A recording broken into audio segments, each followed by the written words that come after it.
would you describe your main interest these days in a few words? If there's one thing that you're interested and passionate about these days, given how the world is moving, what would that be? Juana, I published two books in the last few months. One was called Pax Sinica, which is basically a world designed and ordered and arranged by China for its benefit. And the second was The New World Disorder, a world that has gone crazy. And in the last 2 months, you can see trends that will, in some sense, prove me right in my writings. China is important, and a new world order is imminent. The world is changing dynamically and dramatically. And if you are someone who's followed global governance and global politics like I have, you will be most interested in what we are going to see emerge in the coming years and coming decades. And I think that is what obsesses me. What is the world going to look like in 2030, 2040, 2050? After that, I'm unlikely to be around and others can pursue the world order thereafter. Anything in particular, any one country in particular, and that, this is not a kind of a roundabout way of saying China. This is really saying, is there one country or one group of countries in particular that we should be looking at, which is going to look very different a few years from now from what we see now? I will not, I will be counterintuitive here. I think we all know about the US, and I think many will agree that their demise is greatly exaggerated. The US is going to be around for a while. I don't want to obsess with the American story today. I also don't want to obsess with the Chinese story because we know China is an emerging power. We know China is going to stake greater claims. It's a trajectory that's visible for the last few years. I think for me, the most important unknown is the future of Europe. I think will the EU hold? Or will the 17 plus 1 become more powerful than the EU 27? How will Central European actors arrange themselves? Which way will the wind blow in that continent? Will they be the bastion of the liberal order, or will the liberal order finally be buried in Europe? How is this important to the world? How is this important to the rest of the world? Because in Europe, the feeling that we're getting is that we count less and less on the world scene. Europe, paradoxically, is the single most important geography that will define the future trajectory of the evolution of the global order. If Europe remains,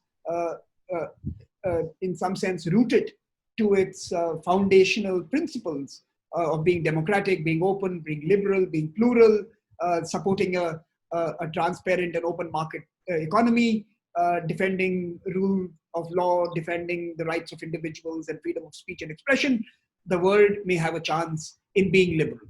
If the European Union is split between the North and South and East and West, and we see a large part of it decide to give up on the Atlantic project, the liberal project, and align themselves with more repressive and authoritarian regimes, which is quite tempting and attractive today. There is a lot of money attached with that choice. You will see the end of the Atlantic project.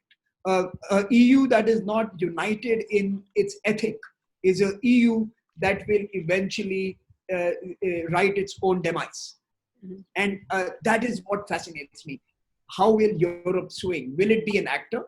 Or, as you suggest, will it be acted upon? I have a belief that post the pandemic, the European Union as a political actor may see a new lease of life. I think a political EU may be born as the pandemic ends.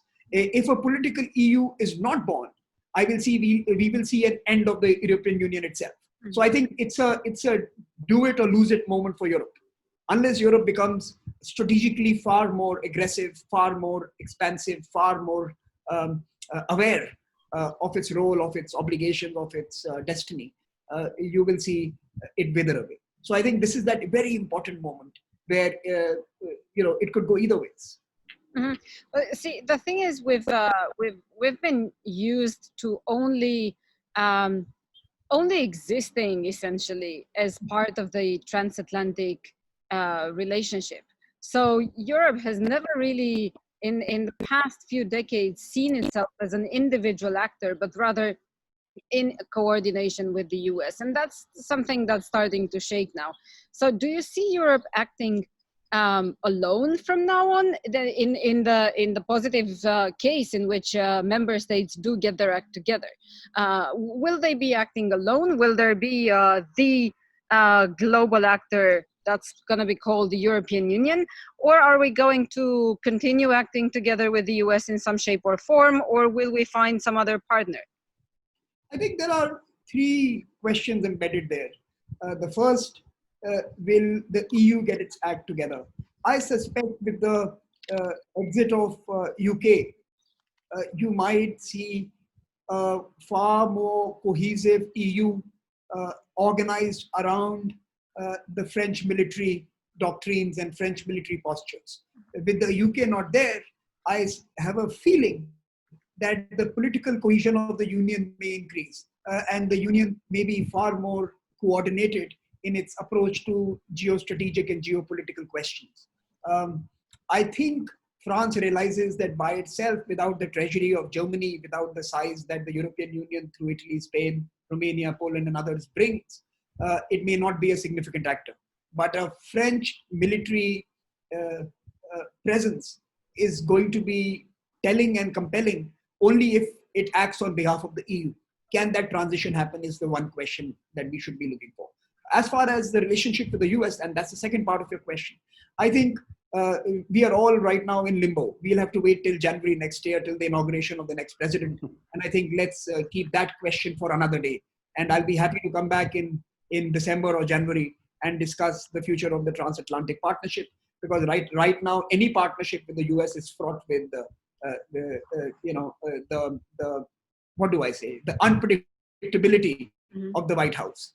It's difficult to have a serious long-term assessment of working with someone who thinks as long as the tweet lasts, and he thinks differently at different times of the day, and therefore to base any strategic relationship on that very thin premise is difficult.